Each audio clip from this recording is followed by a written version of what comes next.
দেখি একজন চুল ধরে রয়েছে আর একজন না না দেখ না না ব্যাপার হচ্ছে কি আমি ওর ভিডিওতে তোর তরল ধরা ফটোটা নিতে পারবো না। আচ্ছা তুই তরল ধরে আছিস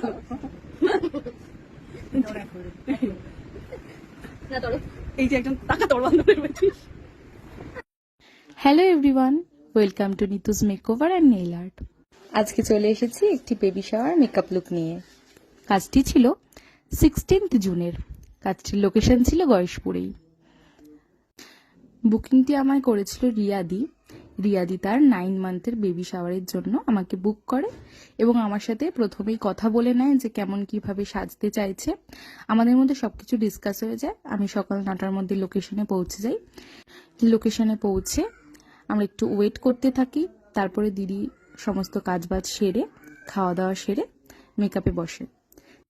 প্রেগনেন্সির কারণে হয়তো দিদির চোখ মুখ আগের থেকে অনেক বেশি ফুলে গেছিল এবং গলায় কিছু কালো দাগ পড়ে গেছিল।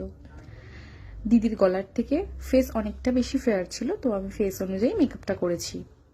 প্রেগনেন্সির সময় 2.5 থেকে 3 ঘন্টা একভাবে বসে বসে মেকআপ করাটা সত্যি অনেক কষ্টের। তাই আমি দিদিকে বলেছিলাম যে আমি খুব আস্তে আস্তে সময় নিয়ে কাজটা করব। তোমার যখনই অসুবিধা হবে তুমি আমাকে একটু জানাবে, তুমি একটু উঠবে, হাঁটাচলা করবে, তারপরে আবার বসবে, আমার কোনো তাড়া নেই।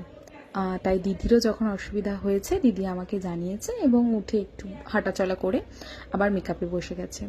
আর আমি সাজাতে যাওয়ার পর থেকে কোনো রকম আমাকে কোনো কিছুই দিদি বলে দেয়নি, সবটাই আমার উপর ছেড়ে দিয়েছিল।